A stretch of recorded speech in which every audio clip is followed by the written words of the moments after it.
talaga nila eh. Nakita naman natin all throughout dito sa ating tournament, no, yung mga naging series natin way back before. That's replaying that Zeri is one hell of a champion na kaya niyang i-utilize talaga pretty well. And not to mention that is played by AP Zeri, not your traditional Zeri build talaga from time to time. Kasi most of the players, especially rank games or riders, sabi natin mga ibang competitive scenes na nakita natin, all throughout we are seeing Zeri being used for that front to back strategy lang naman. Pero built on AD alone. Pero si Tatsuri show us something new na hindi natin traditionally nakikita, and yung pretty work it out, played it out so well. And now yung ating no spin sponsor esports rather, we're gonna be picking that Jace. We know for a fact this is a flex champion, at yun ang mahirap at yun ang maganda rin sa isang flex champion. You could transition onto the different lanes na pwede mo siyang itago or either ipang counter dun sa isang definitive na champion na mapipili ng ating SYG. Pero based on the draft, nag-search and nag-research talaga yung ating SYG.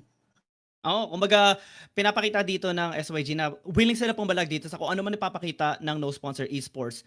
And kita natin, with the J-Spick pa lang, di ba, parang okay, magiging aggressive tayo, we're gonna go for pokes, we are gonna invest on engages as well. SYG, nag-invest sila ngayon sa late game scaling, especially dahil sa Aatrox, team fighting, surely ang gugustuhin nila. Ang ganda ng pick ng Ziggs, pwede sila kumuha ng Alistar, pero mukhang gusto nila mas maging aggressive pa. So they pick up the Nautilus, go for the early game skirmishes, and I'm liking this first 3 picks so far ng NSE. Yes, I mean, doon pa lang sa first three picks ng ating NSE, we can really say that definitely yung gusto nilang gawin na poke strategy, highly damage capability from mid-game as well, kahit early game na rin naman. Wala silang late game issuers right now, which is kind of lacking for the side of NSE. Kasi medyo on all-in yung kanilang poke composition. They really need to establish that momentum na sila yung naka-defensive possession habang yung parang passive and aggressive approach. And meanwhile, yung pinipili ng SYG dito is somewhat a really aggressive draft. They have the Rakan, they have the Aatrox, pwede mag-engage from time to time, pwede rin magpunta sa backline, which is the weak point of this composition. And right now, Corky will being banned, yung Varus will ban, Camille will being banned. Ano yung palagay natin magiging ban for the first spot?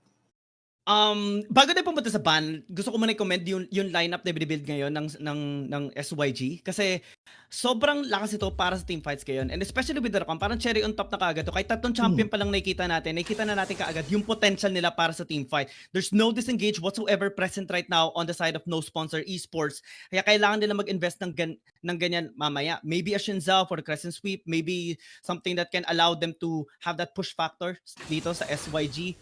And sa mga bans, surely magkakaroon tayo ng onting respeto papunta sa jungle. I think mid lane as well can still be addressed here a little bit from no sponsor esport papunta dito sa ating SYG, kasi yung Lucian hindi pa naman tayo sigurado kung sa mid lane ba talaga to or baka i-flex na ito sa Dragon lane. Yes, I think the Lucian would be highly probable na mapunta dito sa ating bottom side because of the compatibility of with the Rakan. Yun lang naman, kasi you know for a fact, Dash or sabihin natin, relentless person of the Lucian could really complement well para sa battle dance and syempre yung assault na kayang gawin ng isang Rakan with the grand entrance. But right now, si Dash, kaya pang uulitin nila yung karma mid nila. Oh. Wow, grabe. Hindi lang karma, pwede pa rin nila piliin yan kahit mamaya na, kasi nagpakita naman na ng mage dito yung no sponsor esports. I'm liking the Riven. Isa to sa mga iconic combination na nakita natin even in the Wild Rift League Asia scene, yung season 1 natin, kasi Mega Inferno Bomb, after ng mga pokes na meron, kapag ginamit mo yung Wind Slash mo, gamit yung Riven, yung ulti mo, edi ang laking executing damage yan kaagad para mabura yung mga kalaban mo. They're gonna finish it up with, not sure if this is going to be in heads. I think they need more of a front line instead to help out the Riven, help out the Nautilus as well, guide the other members so that they will have that kind of front line pang bigay ng peel. Kasi kung titingnan natin yung SYG, sobrang dami nilang engagers. They have the Renekton, they have the Rakan, they have the Aatrox as well. Even the Lucian will not hesitate at all going in kasi meron naman siyang calling. Sobrang mobile naman ng champion na to. Yeah, you pick up the Ezra that maybe can maneuver around in team fights, but you're putting yourself at risk so many times in a team fight. I would really agree onto that, no, kasi medyo parang para sa akin lang on an opinion, parang masyado nilang in-embrace talaga yung poke identity ng mismong composition nila, and they're really need to having one more pillar right now, considering that they only have the Nautilus. So yes, pretty tanky ang Nautilus from time to time. The setups there with the death charge and syempre yung kanyang dredge line. But the only problem is they pick the Ari on to the SYG. Highly versatile champions. Ano rin siya, capable din siya on using the dashes or kaya yung Spirit Rush from time to time. And pick off yung identity dito ng SYG. They really want to get that particular targets from time to time, especially medyo weak nga yung side ng backlines ng ating NSE. Not unless they manage to get the momentum early on before hitting doon sa ating mid game. Ang daming ways actually kung paano pwede i-execute ito ng no sponsor esports kasi syempre pinakamalakas sa kanila yung poke and burst. So dun sila pwede mag-invest later on. Just try to chip down the HP bars ng SYG early into the game or before a team fight. That way they can prevent them from actually going in. Kasi ang kailangan gawin dito ng SYG is engage ka agad sa kanila. Catch them off guard, make some picks, especially that may Ari sila, meron sila Rakan. Those are the tools that they can actually fully utilize to close the distance onto no sponsor esports. Pero NSE, kailangan nila makahanap talaga ng paraan na hindi malapitan sila ng SYG. The only frontline I see very much viable here is the Nautilus. Jace, a little bit tikani, pwede, meron naman siyang pan-disengage yung kanyang hammer strike, pero aside from that, Riven, medyo onte, pero it's not gonna be that much tanky compared to the other champs that they can actually use in Wild Rift to soak up the damage. So they need to be extra careful. They need to be very creative. Given the matchup na meron tayo sa Baron lane, given the junglers that we have as well, and the support, I'm guessing that is going to be a top lane centric unless meron tayong makikitang laban dito ni Tatsuri at ni Nagi sa mid diff. Well, you know for a fact, these two players, lagi na sila nakikita yan all throughout sa ating scene ng Wild Rift, Tatsuri and Nagi sa mid div, alongside with Kani and Fatal. So, maraming we look forward dito, and we are really excited to see how this game will gonna be falling in. Siyempre, for a while, mag-uumpisa na tayo sa ating first series at first match of the series pala, rather, mga kaibigan, we're gonna be heading on to the Rift. Siyempre, kami pa rin po yung caster. I am Coach Naz, together with para nating Giyang Gaming, mga kaibigan, para sa ating kalasag kampingan dito sa Wild Rift. Yan. Ito ang nakaka-excite. Game number 1 ng ating Best of 5 series Grand Finals, the battle for the 5,000 prize pool or prize plus yung skins, plus the finals MVP skin pa. And the second placer will be receiving 2,500. Roughly half. Plus wala na mga ibang rewards ng skin doon. Early game, we can actually safely anticipate na itong SYG hindi muna sila gaano maging aggressive on bot side unless magkaroon ng overextension. Matimingan nila dito si Tactical. Pero ang pinaka magiging aggressive dito surely is top lane. Renekton, Riven, both champions are very, very aggressive, but they're also gonna be timing whenever Kani or si Fate and TZ at pupunta sa kanila. And I do really think that the key to this type of composition coming from the SYG is the Rakan going to rotate all over the lanes para makuha yung trajectory of the pick-up. So kaya ito magkakamali siya ng grand instance doon, pero Battle Dance is readily available for him to escape. So yun nga, yung at least magiging proactiveness onto the map with the supports kasi parehas tong engaging support na to, Hachi on the Nautilus and Surefire with the Rakan. So set up per set up and as well getting the pick-ups na they need para lang ma-set up doon sa mga kills potential or either killing potential na commit ng ating SYG. And NSE in a sense, they just really need to at least slow their pace until they catch up yung kanilang momentum onto the fights na mangyayari, especially onto the first objective contest. I think itong no sponsor esports, kailangan nila makahanap ng paraan kung paano nila pipigilan yung SYG makakuha ng mga objective. I think isa sa mga strategy na gagawin dito ng SYG is focus on the dragon instead of the RH kasi okay lang sa kanila mag-give up ng onting mga platings, onting towers, siguro damage na pwede may itulong na isang Rift Herald. Pero kapag sila kasi nakakuha, nakapag-invest ng mga scaling objective natin sa dragon, doon tayo magkakadalo. Top lane, So, to the skies with Ignite, pero hindi enough yung damage right now. Here comes Tatsuri for the cleanup. Siyempre, Arcing Shift para lamang mapura. Pero anyari? ayun lang. Okay, execute.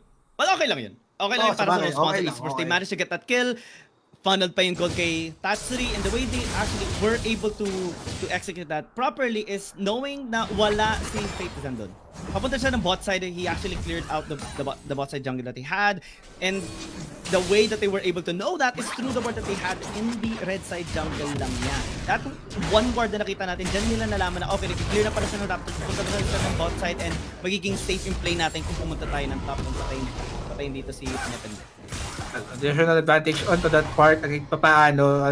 I mean, yung talent ng mga players natin onto knowing how to at least give, hindi pala give their lives on, parang wasted din siya. Hindi siya wasted in a sense because they managed to get the first blood kill which is 450 at hindi pa nila nabigay yung kill doon sa particular player onto the side of SYG. And this is the masteries of the set players right now. Pero men, establish na nila yung kanyang top side, yung no for side, yung ating battle lane when it comes to 1v1, pag may advantage na isa, yung kalaban, mahihirapan ka very comes Titan with the World Ender, aabutin pa, the dash is there, na sidestepan pa, second blow will not connect, and he will be safe onto that top side. Onti knows pretty well how to use his champion. Saka hindi na naka-close ang distance kaagad si Nepende doon. Wasn't able to cast that through this Predator. Wala, hindi tayo nakakuha ng follow-up dito kay Faitizan. And good patience na nakita natin kay Tonte kasi meron naman flash siya dito sa top lane pero hindi ginamit. So, pwede na gamitin yung susunod. Okay, Trench Live, will not connect. Very bad move. I mean, hindi naman wasted yung ginagawa ni Hashi dito to at least go for a mirror with Surefire. Pero yung mga ganito klase ng cases onto the Baron side once again. Kung atang dikdikan pa rin labanan. Pero here comes Caddy. Shot blast, ko-connect And syempre yung sword ng ating Riven. When slot will be there. Ignite will be there as well. Pero yung domino sa Ruthless Predator.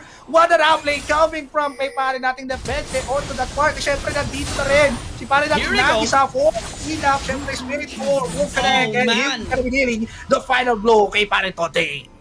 That timing ng Ruthless Predator ni Nepende sobrang ganda kasi si Kani hindi na in-expect. He was supposed to go with this combination kasabay na dito ni Tonte but it was interrupted and since he was the one tanking the tower damage, ang bilis na yung kanyang buhayin. And immediately, nakita din natin yung REC naging sa mid-div, pumunta rin yung top. And the bottom lane, Tatsuri sa loob. Oh, Tatsuri caught alright side of town mga tol. He was easily pummeled by Phaeton and that's an additional kill na naman pupunta sa ating SYG. They are setting the face right now. This is what the SYG wants. Get the kills, get the advantage early as possible kasi men 4 pick-up sila. And now, today, going for that broken wings, hindi ka lang magko-commit. Referral is already been there and syempre ito rin yung isang advantage na kailangan kunin pa para matabla yung mga nakakuha at accumulate ng SYG. Yeah, but on the other side, nakikita na natin yung win conditions ng SYG, nangyayari na. It's materializing. Kasi kanina pa lang, nung pag-start pa lang ng game natin, sinabi na natin na SYG mag-invest sila ng time talaga and effort para makasecure ng mga dragons natin to go into scaling. Kasi alam nila, itong lineup ng no sponsor esports specifically designed to work from mid-game to late game as well. And since we haven't really seen no sponsor esports giving proper respect and distance dito sa SYG, patuloy natin sila nakikita na napapunch eh. Fortunately, hindi pa masyadong malaki yung difference in terms of gold. We're only seeing about 800, 700, roughly 1,000 sabihin na natin. But it's not yet the end of the world. I think there's still a lot of opportunities to come back.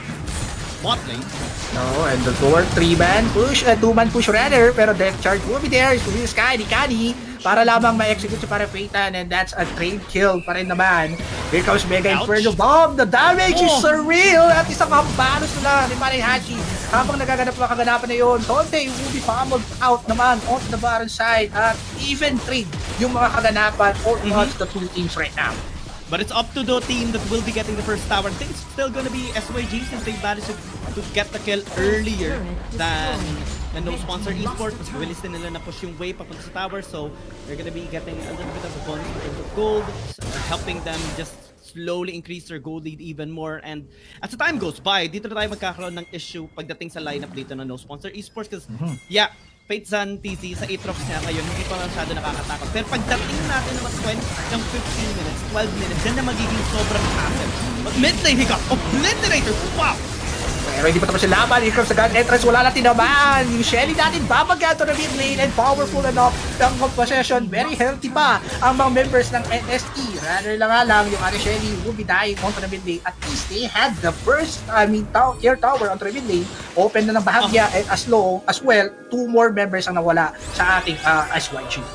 Sobrang importante na nabasag nila yung mid lane kasi dito na maapektuhan dahan-dahan yung rotation ng SYG. Since mid lane is down, if they can even get a second tower in the mid lane, that is going to be a big obstruction para sa movement dito ng SYG. And so far, things are doing actually pretty well para sa no sponsor esports. Even if nakita natin sila na gumagawa ng mga ilang pagkakamali, overextensions, and underestimation sa pwedeng follow-up na gawin dito ng SYG, they are the ones now leading in terms of gold. Kaya ito magkakatapuan lang. Dalawa nating support dito, which is the catalyst of the both teams right now. Their engagement is highly valuable para makapag-set up the phase all throughout these two teams, Hachi and Surefire. Right now, hindi pa natin nakikita yung proactiveness ng ang composition ng ating NSE in dealing some damage kasi doon talaga sila malakas eh. Pero on to the bottom side, Conte, Broken Wings, Kokonekta, pero napakakunat pa rin ni Depende dito and Phaeton is there at the right time. Death charge para mapigilan yung ragasaan ng ating the World Ender. Pero nandiyan na rin pa rin natin si FI with the calling and Grand Entrance with the quickness combo na naman ng Rakan. Back off, perfect off. This is the cases na hindi magustuhin ng NSE na i-commit from time to time. And it started with a bait of Nepende sa may bot lane. Phaeton TZ was patiently waiting for them to actually go in. Nakita nila yung shot class si Kani and they know that they will be committing. That way, they managed to get the kills and now they're starting to get the tower into the bot lane. Walang pwede mag-contest ng mid lane. Binabasag na rin nila. Yung top lane na push, yes. It's not gonna matter that much kasi SYG, they're making ways for them to come back every single time. Yes, at masakit na rin yung bouncing bomb ng isang Ziggs dito. They already feeling it right now. A little bit more, we're hitting 10-minute mark, which is considered for me na mid-game na. So I think they already have 2 core items from this time around. Yet, hindi pa naman ganong bukas na bukas kasi meron pang mid lane tower yung ating NSE for them to use and utilize para hindi lamang mag-work out yung pick-up potential na kayang bigay or commit ng ating SYG. But seeing to it, 30 seconds around the clock for that dragon pop-up. Let's see who's gonna be taking this. Definitely, those Monster Esports would find a way to prevent SYG from stacking their dragons. They managed to take down the first one, the Ocean Dragon. If they get the second one, sobrang laking tulong yun para i-stack yung Mountain Dragon natin. That is additional 6%, I believe. 6% additional armor and magic resistance para lang sa kanila. Okay, Hachi, there you have it. I mean, Phaeton though, nandyan. And they already know the information na kung nasaan si Phaeton. They could really easily get this dragon right now. No aggressive approach comes from the side of SYG. They just give it out. Pero Charm would connect. At syempre, connected na naman yung skill natin Rakan dito. Here comes Phaeton on the backline. Siyempre, nakita. But MIB on the faces. Look at the damage. Naku po, isa-isa naman natutumba yung ating mga tita ng SYG. Ang NSE still driving in. Stepping on that gas pedal and dominating the role. I mean, the ranks of SYG is just easily obliterated. Sa isang iglap, burado lahat at napakaganda kahit yung ginawa dito ng no sponsor esports. They quickly punished and heavily punished the overextension there of SYG and they couldn't do anything anymore after they lost the dragon. This is a massive turnaround, massive win dito ng no sponsor esports. Suddenly, we're seeing 3,000 gold. Suddenly, they denied the dragon scaling here of SYG. They turned the team fight around as well as they punished that overextension. Things are going so well para sa no sponsor esports ngayon. And I would give the credit on that team fight kay Tactical. The amount of the damage he have given dito sa team ng SYG. I would really give them credit kay parang Phaeton to make a play onto that part, penetrate onto the backlines. Nandun na siya eh. The only problem was the damage was also real. Man, not your traditional Rabadon second build pare ko. Infinite orb for the second item para sa ating Ziggs. That's hurtful mga tol. And naramdaman talaga, especially si Phaeton, bigla na lang siya nabura after na mag-game for the bomb na yan. Second one, Crocodile, gonna get taken down for sure. Oh, for sure. Oh boy, pa! Hindi pa rin depende. At least nice save coming from the team though. A little of picks up of health na lang sana ay matutumba na through sa barrage. Hindi na ko connecta, mali yung raid. Hindi pa rin nating touchery onto that part. Pero and the rest of the gang looking for a fight. Siyempre, a buong movie cooking. In a couple of while, alam nilang wala ng MIB yung ating Ziggs, which is tactical right now. They really need to trigger some defense here and they managed to get one. Yung ating Baron is already been up a little bit more but look at that, hindi lang yung Ziggs yung masakit pati si pare nating Jace with Johnny's Shotloss at Hextech Gate.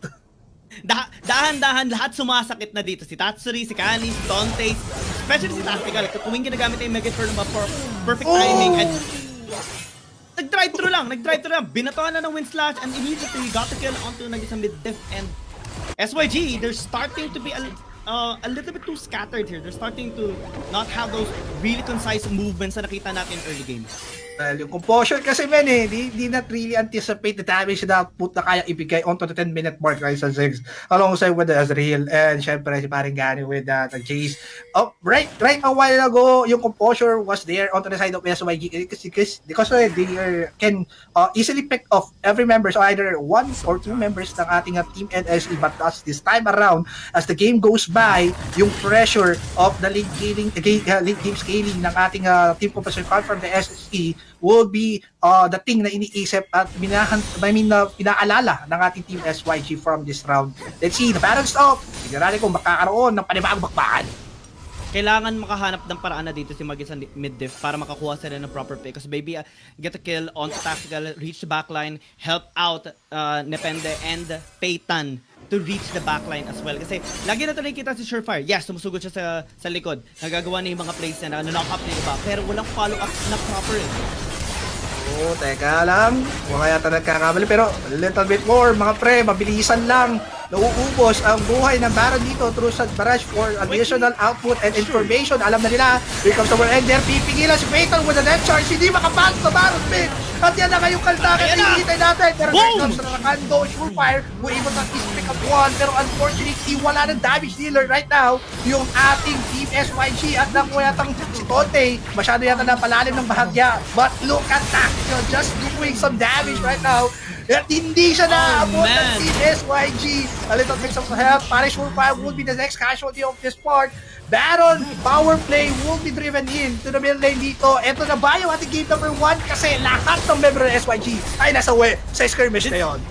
I mean, that was a clean Baron takedown. That was a clean denial sa attempt ng steal dito ni Peyton. And that's gonna be the first win. SYG lands the first strike. And napakaganda ng performance na pinakita doon. No sponsor esports. Them getting the first point in this best of 5 is just genius. Personally, I had my hesitations. I had my reservations in this kind of composition. And SYG, they were the ones dictating the flow in the early game. But over time, it was actually no sponsor esports keeping their composure, keeping themselves really stable and waiting for the perfect moments to actually strike. And dun natin nakita yung prowess, yung discipline talaga ng ating mga pro players. Yes, I mean, taking time bomb in the sense onto the side of our team NSE, proving their grounds, holding off yung kanilang early game, although yung SYG was already